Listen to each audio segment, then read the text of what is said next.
സങ്കീർത്തന പുസ്തകത്തിൽ നിന്ന് അധ്യായം 137. പ്രവാസിയുടെ വിലാപം.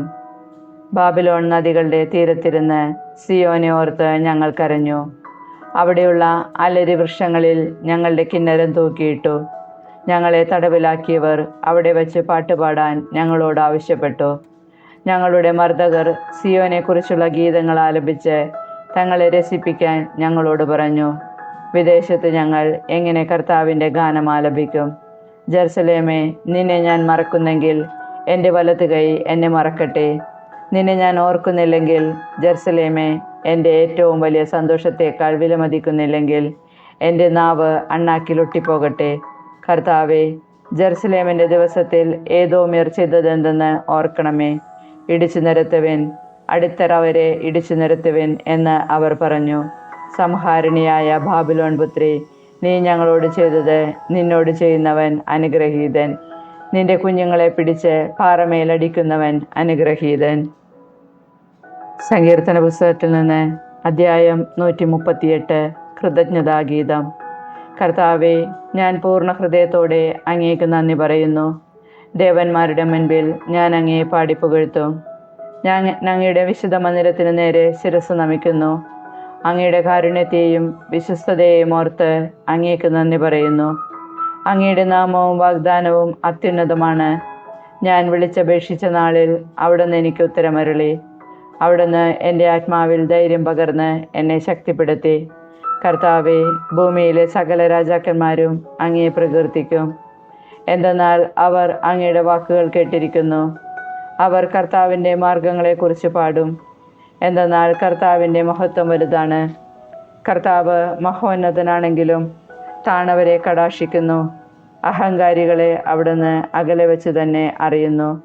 ദുഷ്ടതകളിലൂടെ കടന്നു പോകുന്നെങ്കിലും എൻ്റെ ജീവനെ അവിടുന്ന് പരിപാലിക്കുന്നു. എൻ്റെ ശത്രുക്കളുടെ ക്രോധത്തിനെതിരെ അവിടുന്ന് കരം നീട്ടും.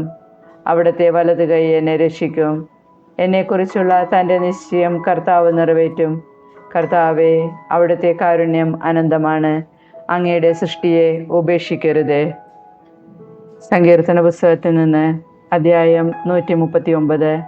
എല്ലാം കാണുന്ന ദൈവം. കർത്താവെ, അവിടുന്ന് എന്നെ പരിശോധിച്ചറിഞ്ഞിരിക്കുന്നു. ഞാൻ ഇരിക്കുന്നതും എഴുന്നേൽക്കുന്നതും അവിടുന്ന് അറിയുന്നു. എൻ്റെ വിചാരങ്ങൾ അവിടുന്ന് അകലെ നിന്ന് മനസ്സിലാക്കുന്നു. എൻ്റെ നടപ്പും കിടപ്പും അങ്ങ് പരിശോധിച്ചറിയുന്നു. എൻ്റെ മാർഗങ്ങൾ അങ്ങേക്ക് നന്നായി അറിയാം. ഒരു വാക്ക് എൻ്റെ നാവിലെത്തുന്നതിന് മുൻപ് തന്നെ കർത്താവെ, അത് അവിടുന്ന് അറിയുന്നു. മുൻപിലും പിൻപിലും അവിടുന്ന് എനിക്ക് കാവൽ നിൽക്കുന്നു. അവിടുത്തെ കരം എൻ്റെ മേലുണ്ട്. ഈ അറിവ് എന്നെ വിസ്മയിപ്പിക്കുന്നു. എനിക്ക് അപ്രാപ്യമാം വിധം അത് ഉന്നതമാണ്. അങ്ങയിൽ നിന്ന് ഞാൻ എവിടെ പോകും? അങ്ങയുടെ സന്നിധി വിട്ട് ഞാൻ എവിടെ ഓടി ഒളിക്കും? ആകാശത്തിൽ കയറിയാൽ അങ്ങ് അവിടെയുണ്ട്. ഞാൻ പാതാളത്തിൽ കിടക്ക വിരിച്ചാൽ അങ്ങ് അവിടെയുണ്ട്. ഞാൻ പ്രഭാതത്തിൻ്റെ ചിറക് ധരിച്ച് സമുദ്രത്തിൻ്റെ അതിർത്തിയിൽ ചെന്ന് വസിച്ചാൽ അവിടെയും അങ്ങയുടെ കരം എന്നെ നയിക്കും. അങ്ങയുടെ വലതു കൈ എന്നെ പിടിച്ചു നടത്തും. ഇരുട്ട് എന്നെ മൂടട്ടെ, എന്നെ ചുറ്റുമുള്ള പ്രകാശം ഇരുട്ടായി തീരട്ടെ എന്ന് ഞാൻ പറഞ്ഞാൽ ഇരുട്ട് പോലും അങ്ങേക്ക് ഇരുട്ടായിരിക്കുകയില്ല. രാത്രി പകൽ പോലെ പ്രകാശപൂർണമായിരിക്കും. എന്തെന്നാൽ അങ്ങേക്ക് ഇരുട്ട് പ്രകാശം പോലെ തന്നെയാണ്. അവിടുന്നാണ് എൻ്റെ അന്തരംഗത്തിന് രൂപം നൽകിയത്. എൻ്റെ അമ്മയുടെ ഉദരത്തിൽ അവിടുന്ന് എന്നെ മെനഞ്ഞു. ഞാൻ അങ്ങയെ സ്തുതിക്കുന്നു. എന്തെന്നാൽ അങ്ങ് എന്നെ വിസ്മയനീയമായി സൃഷ്ടിച്ചു. അവിടുത്തെ സൃഷ്ടികൾ അത്ഭുതകരമാണ്. എനിക്കത് നന്നായി അറിയാം. ഞാൻ നിഗൂഢതയിൽ ഉരുവാക്കപ്പെടുകയും ഭൂമിയുടെ അധോഭാഗങ്ങളിൽ വെച്ച് സൂക്ഷ്മതയോടെ സൃഷ്ടിക്കപ്പെടുകയും ചെയ്തപ്പോൾ എൻ്റെ രൂപം അങ്ങേക്ക് അജ്ഞാതമായിരുന്നില്ല. എനിക്ക് രൂപം ലഭിക്കുന്നതിന് മുൻപ് തന്നെ അവിടുത്തെ കണ്ണുകൾ എന്നെ കണ്ടു. എനിക്ക് നിശ്ചയിക്കപ്പെട്ടിട്ടുള്ള നാളുകൾ ഉണ്ടാകുന്നതിന് മുമ്പ് തന്നെ അങ്ങയുടെ പുസ്തകത്തിൽ അവ എഴുതപ്പെട്ടു. ദൈവമേ, അവിടുത്തെ ചിന്തകൾ എനിക്ക് എത്ര അമൂല്യമാണ്. അവ എത്ര വിപുലമാണ്. ഞാൻ എണ്ണാൻ നോക്കിയാൽ അവ മണൽത്തരികളേക്കാൾ അധികമാണ്. ഉണരുമ്പോൾ ഞാൻ അങ്ങയുടെ കൂടെയായിരിക്കും.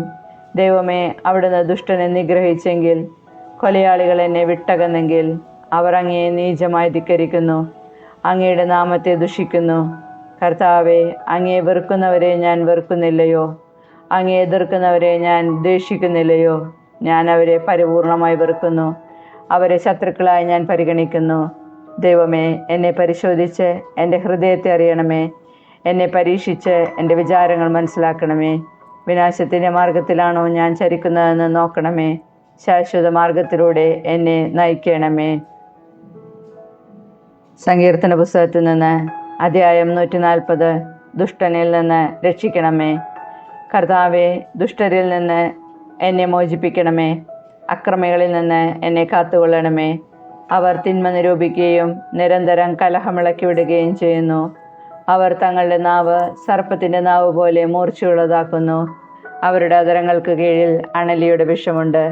കർത്താവെ, ദുഷ്ടരുടെ കൈകളിൽ നിന്ന് എന്നെ കാത്തുകൊള്ളണമേ.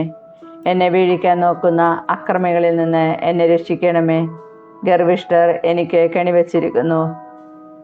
അവർ എനിക്ക് വല വിരിച്ചിരിക്കുന്നു. വഴിയരികിൽ അവർ എനിക്ക് കൂടൊരുക്കിയിരിക്കുന്നു. കർത്താവിനോട് ഞാൻ പറയുന്നു, അവിടുന്നാണ് എൻ്റെ ദൈവം. കർത്താവെ, എൻ്റെ യാചനകളുടെ സ്വരം ശ്രവിക്കണമേ. കർത്താവെ, എൻ്റെ കർത്താവെ, എൻ്റെ ശക്തനായ രക്ഷക, യുദ്ധദിവസം അവിടുന്ന് എന്നെ പടത്തൊപ്പി അണിയിച്ചു.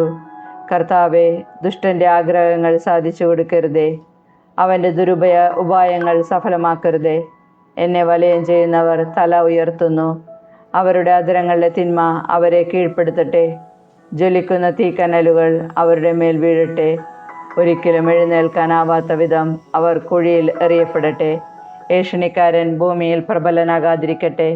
അക്രമിയെ തിന്മ വേഗം വേട്ടയാടി നശിപ്പിക്കട്ടെ. കർത്താവ് പീഡിതർക്ക് നീതി നടത്തി കൊടുക്കുമെന്നും അഗതികൾക്ക് ന്യായം നിർവഹിച്ചു കൊടുക്കുമെന്നും ഞാൻ അറിയുന്നു. നീതിമാന്മാർ അങ്ങയുടെ നാമത്തിന് നിശ്ചയമായും നന്ദി പറയും. പരമാർത്ഥ ഹൃദയർ അവിടുത്തെ സന്നിധിയിൽ വസിക്കും.